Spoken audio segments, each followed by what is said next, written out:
I use herbs and spices for both spiritual and health reasons, particularly for protection.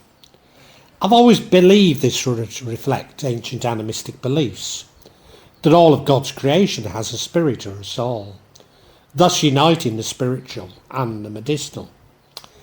Indeed, I've become something of a herbalist in my mountain home, and my neighbours seek out my advice on ailments.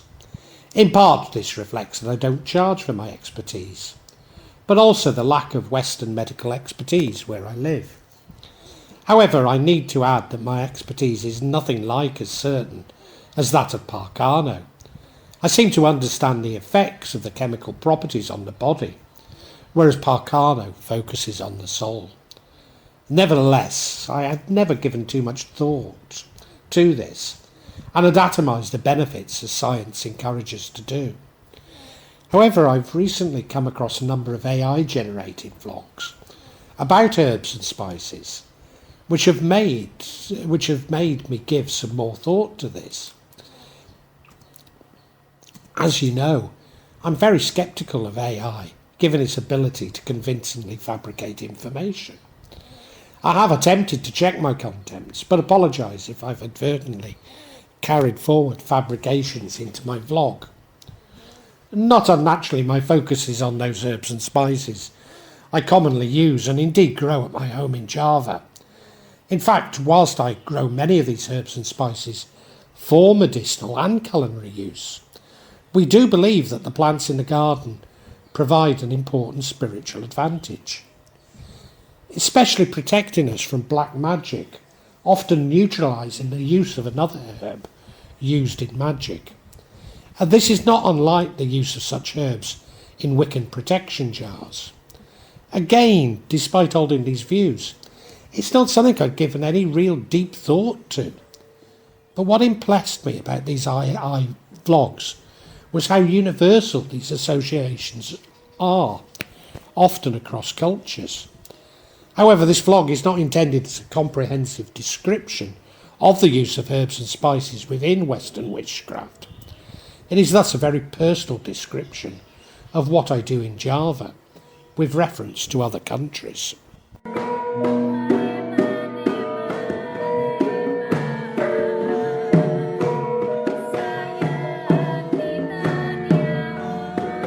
A Moringa oleifera is a fast-growing, drought-resistant tree of the Moringaceae,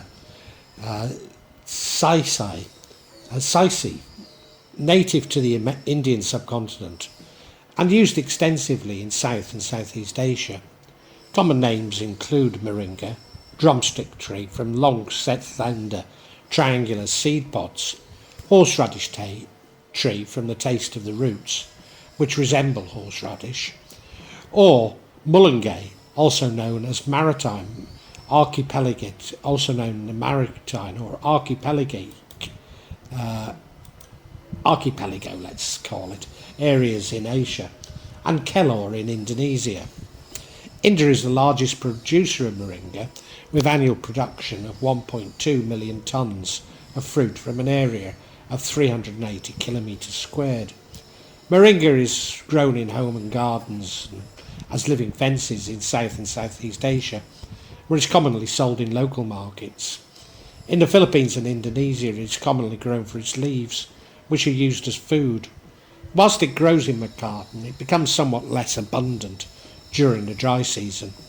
More generally, moringa grows in wild or cultivated in Central America and the Caribbean, northern countries of South America, Africa, South and Southeast Asia, and various countries of Oceania. Moringa leaves are rich in many important nutrients, including protein, vitamin B6, vitamin C, riboflavin and iron. People in some parts of the world have traditionally used moringa to treat and prevent anemia. Moringa seed oil may also have benefits for hair health. Moringa contains properties that might help to prevent cancer. Moringa contains substances that may act against foodborne pathogens, such as Staphylococcus aureus, S. aureus, and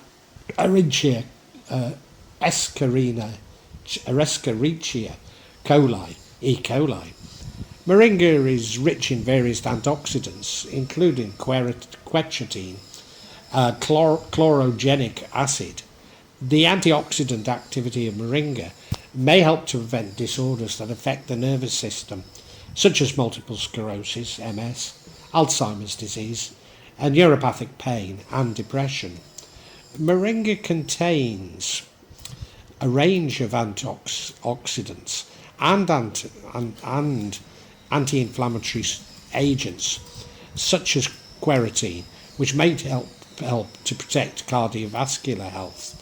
Quercetin may help prevent lipid formation and inflammation, both of which can contribute to heart disease. Moringa contains molecules which may help manage and prevent asthma, bronchial constrictions, and airway inflammation. Moringa may help to prevent the liver against non-alcoholic fatty liver disease. Moringa leaves may help to reduce blood sugar levels. Extracts of moringa leaves may benefit people with diabetes, such as assisting with managing blood sugar and insulin levels and protecting against organ damage. Its properties can help to prevent complications and slow disease progression. Moringa leaf powder can increase blood antioxidant levels. Moringa extracts might help treat some stomach disorders. Some traditional remedies recommend taking moringa to prevent kidney stones. Moringa contains the antioxidant beta-carotene, which is essential for maintaining eye health and preventing eye disease. Moringa has been shown to have anti-inflammatory properties. The anti-inflammatory properties of moringa may help treat ear edema.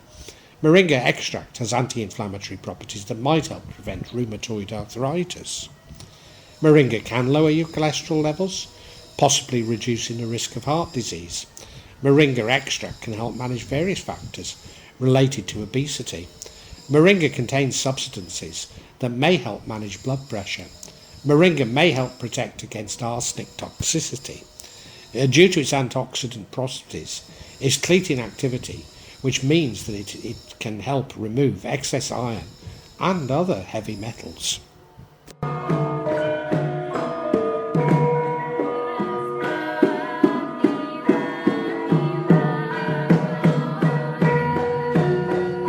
In Java, most people think that moringa leaf can repel and defeat spirits. Their supernatural powers will disappear should they touch or eat the leaves. Usually a sick person is wiped or rubbed with moringa leaves on both feet so that the person can die peacefully, as well as their body is bathed.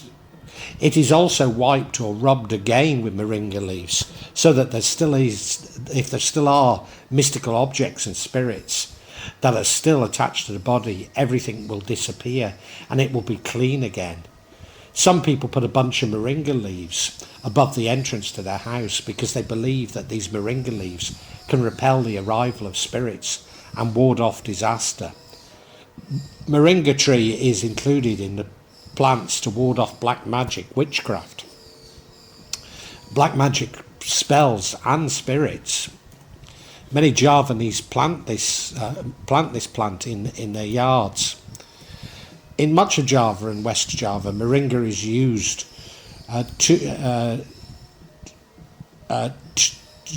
to release the dying person of supernatural powers. The person is usually wiped with moringa leaves until they can find and die peacefully. When their body is bathed, the person is also wiped again with moringa leaves to cleanse them of all mystical creatures and objects that are still attached to the body. In the Banyuwangi region, it is common for a host to serve a bowl of simple moringa soup to a guest or visiting stranger. The soup is made with moringa leaves, believed to be exceptionally potent in counteracting evil spirits, bad intentions, all types of witchcraft and guna, no matter how strong. As soon as the magic exudates, all intentions of the guest are purified and judgment of the host is unclouded. Moringa is believed to be so pure and powerful that it can be used as an amulet against dark forces when carried in one's pocket, hung above the door or planted around the house. In West Java or Sunda, it is used to purify, clean and bathe dead bodies before burial. In the Western magical tradition, Moringa is often called the tree of life and helps build a heightened state of spirituality. It can also help to boost your courage, strength and beauty. Use it to dress candles for protection, health or courage, or your spells for a magical boost.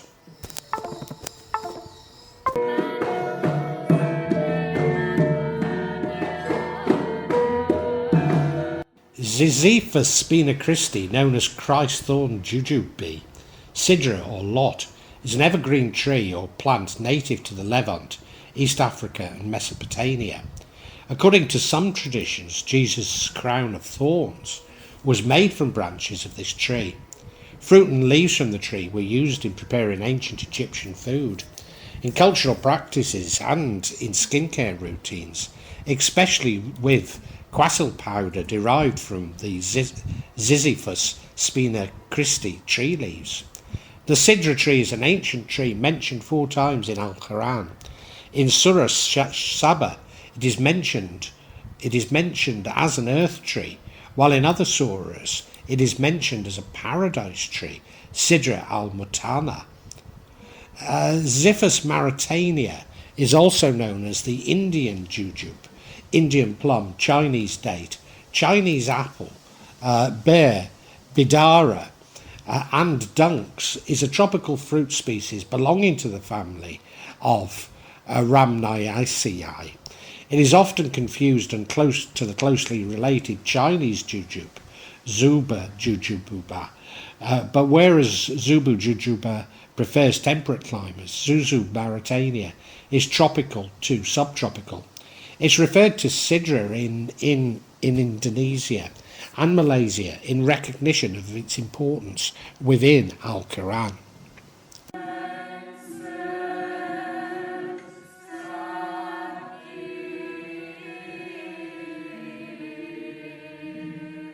The Sidr tree has been used to treat digestive issues such as diarrhoea, constipation and stomach ulcers.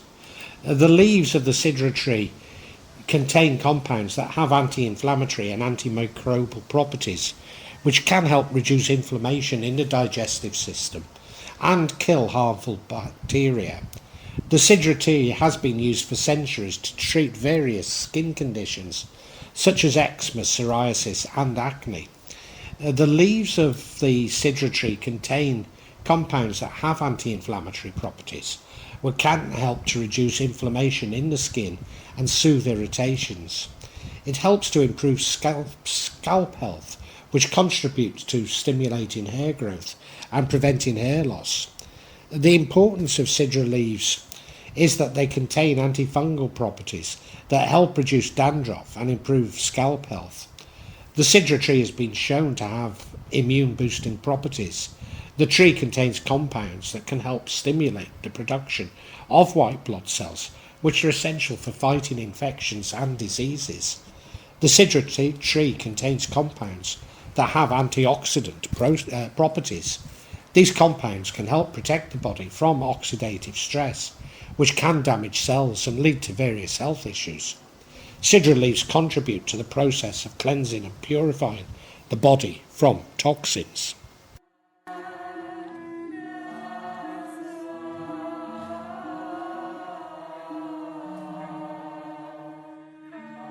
Classical Islamic texts describe specific preparations for using Sidr leaves against afflictions from black magic and the evil eye. Al-Hafiz ibn Hajar al-Asqalani cited a method of taking 7 Sidr leaves, grinding them in water, recitating verses from Al-Quran, and drinking some of the mixture, and using the rest for ritual washing. This protects against all types of metaphysical harm, and indeed is close to what I do. In Al-Fath Ibn Abdul recorded advice to recite Ayat al-Kursi and other protection chapters over Sidr water for treating estual disorders caused by witchcraft. Nice to think that they're caused by witchcraft, isn't it? In Java, we used bidara in much the same way as the Islamic use of sidra, but in particular to remove jinns. I have 2 trees in my garden for this reason. It's a part of my daily jamu, but too much can cause vomiting and diarrhoea. Also, it raises blood pressure. If we believe that we have a jinn possession, we will bathe in bidara leaves and flowers. Or, for relief from topical possession, we apply sidr oil to the affected area of the body. It's also used in cleaning of bodies and removing jinn to provide protection from them. In some areas it's also used for cleaning graves and as a ritual offering.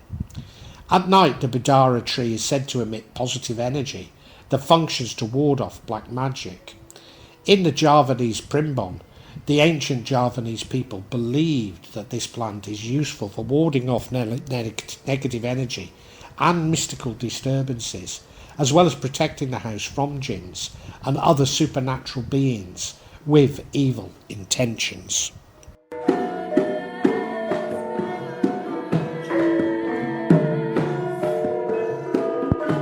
Derandaro Eugenina uniflora L is a plant from the Moringaceae family. The Darandaru tree is mostly found to the north of the island of Java, among the Sunda Islands of Karimun Jawa in the Java Sea. There are 2 strains to be found in the Karimun Jawa Islands. The first strain is Darandaru Bakurai sumatrana from the Europhobiaceae family. The second, Fagrai elipatia from the Loganaceae family. Water extracted from the Dandaro fruit has been proved to be effective as a natural preservative for tofu, which contains alkaloids, flavonoids, phenolics, sulfonins, and steroids, as it contains flavonoids and antioxidants, and thus should have medicinal benefits. Indeed, the fruit extract can prevent oxidative damage and cholinergic changes. It contributes to anti-hyperglycemic, anti-hyperlipidemic, and neuroprotective due to its antioxidant and antidepressive effects. It also possesses antibacterial and anti-inflammatory activity and prevention prevents cardiovascular disease and cancer. Darandara leaves have been known to have antibacterial activity against several pathogenic bacteria.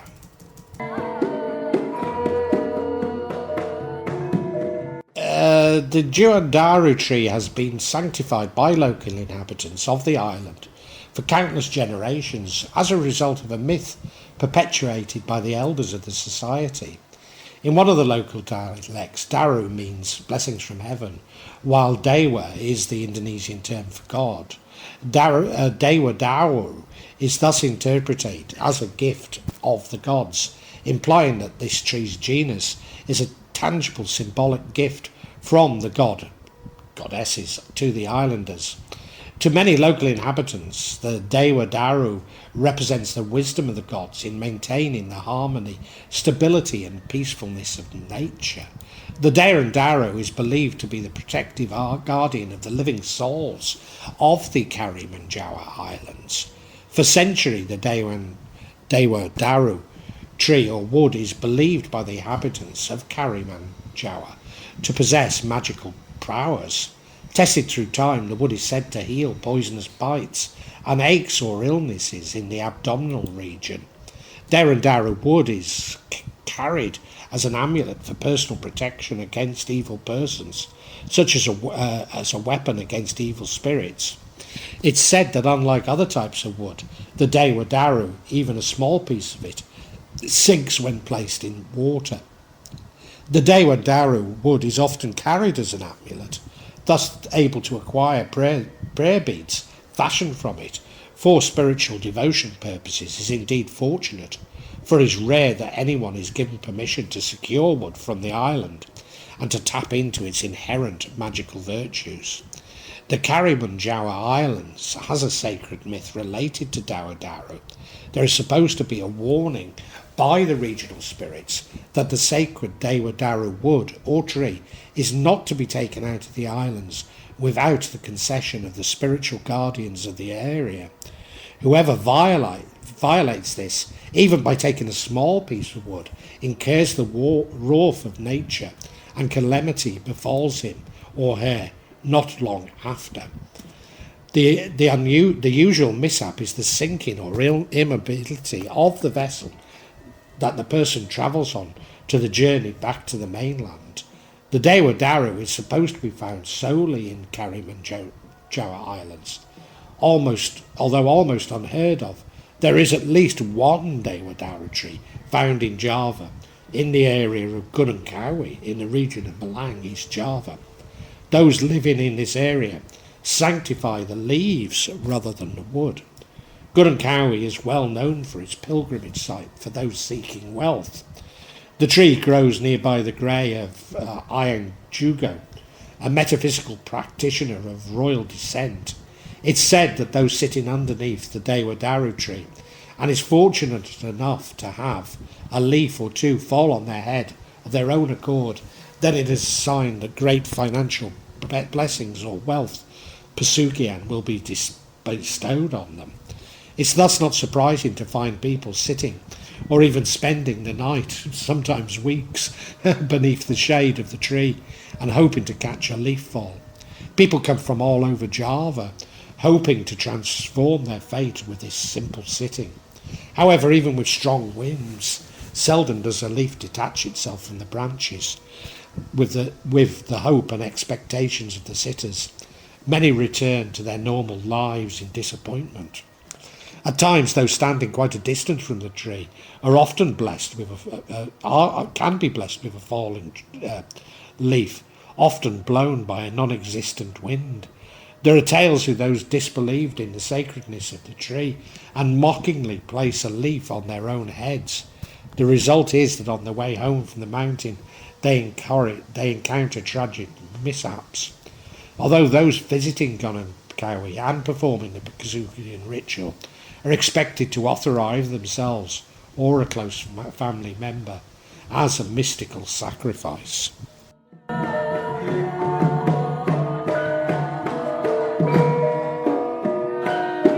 A beetle, pippa beetle, or siri, is a species of flowering plant in the peppers family, Pippaceae, native to Southeast Asia. It's an evergreen deciduous vine with glossy heart-shaped leaves and white catkins. Beetle plants are cultivated for their leaves, which are commonly used as flavouring in chewing Araceae nut. The beetle leaf is cultivated mostly in South and Southeast Asia, from India to Papua New Guinea. It needs a compatible tree or long pole for support. Beetle requires well-drained fertile soil. The primary use of beetle leaf is a wrapper for chewing of the Araceae nut, or in modern times tobacco, where it's mainly used to add flavour. The practice originated in the Philippines around 5,000 years ago, where the oldest remains of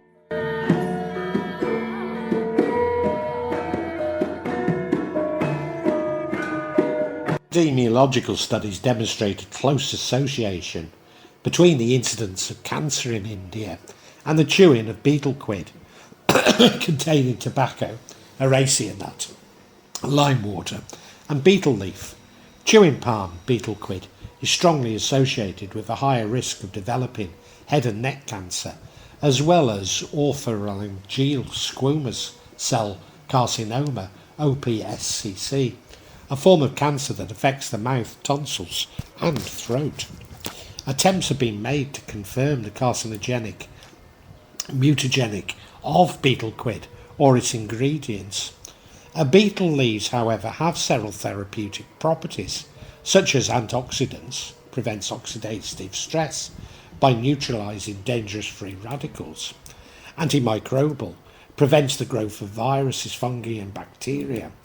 Anti-inflammatory, lessen pains and inflammations. Digestive, promotes healthy digestion and eases stomach problems.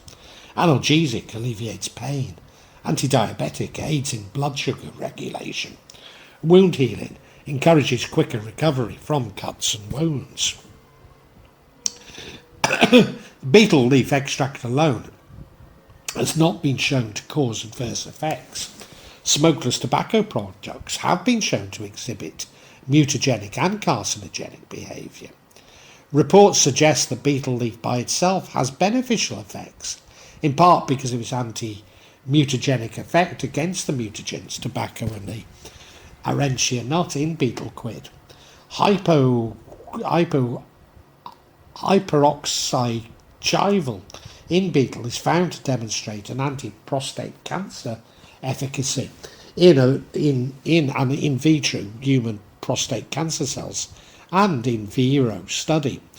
Betel leaves are high in fibre, antioxidants, vitamins and minerals. Improved digestion, dental health, lung health, skin health and cardiovascular health are just a few of the many advantages they provide. Betel leaves possess antibacterial, analgesic, anti-inflammatory and anti-diabetic qualities. They can be consumed in a number of ways, including juice, paste, infusion and chewing. Certainly red betel in Java is believed to have strong health benefits.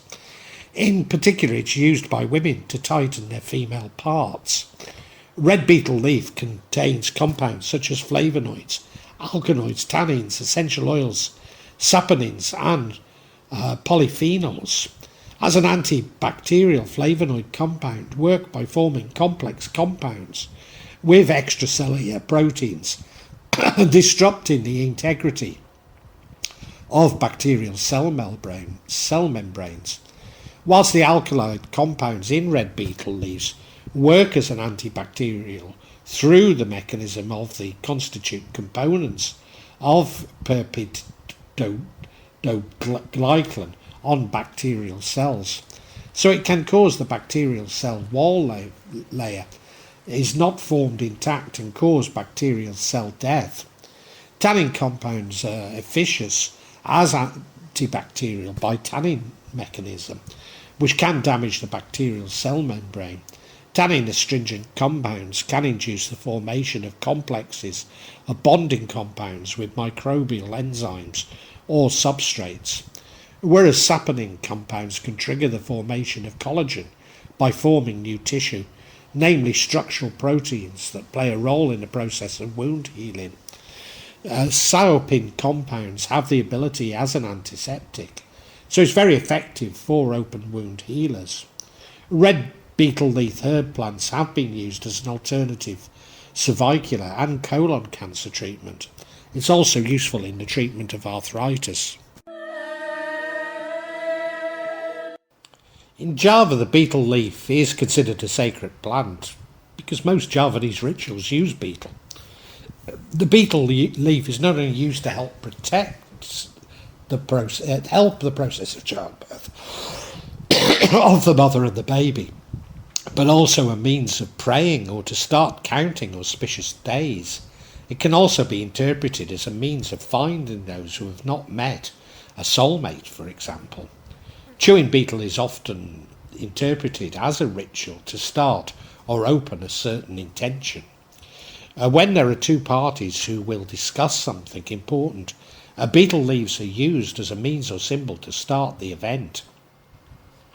Or it can be interpreted the betel chewing ceremony is a form of respect or welcoming the host to his guests. In the traditional ritual of Javanese wedding ceremonies, betel leaves are used as a requirement to ward off disaster. It is manifested in the form of one betel leaf smeared with a little lime enjet, then rolled up and tied using laue thread or cotton that is pulled lengthwise, gantle, during the ceremony when the bride and groom meet from a distance. The pice, makeup artist or bridal shaman signals the bride and the groom to throw their gantel roll at each other. During the month of Malud, there is a Sekatan tradition in the Ganyogakata Hadringat Palace. It is to commemorate the birth of the Prophet Muhammad. The process is marked by the release of the Sekatan Gamelan to the Pangogan of the Kuman Mosque Yogyakarta Palace. While listening to the Sekatan Gamelan, the attendees have the tradition of chewing betel with a mixture of cantal flowers. They believe that this tradition causes longevity. Siri is used to suppress urges, including hunger, during ritual fastings. Hindu believe that the various gods and goddesses reside in different parts of the betel leaf, hence the need to offer it in entirety in ceremonies. Tambuluman is the ancient Hindu ritual of offering various items to the deity: betel leaves, betel nut, fennel seeds, and slacked lime. Thus in India it is used to improve relationships, solve financial issues, and recover lost assets, remove the evil eye, or black magic.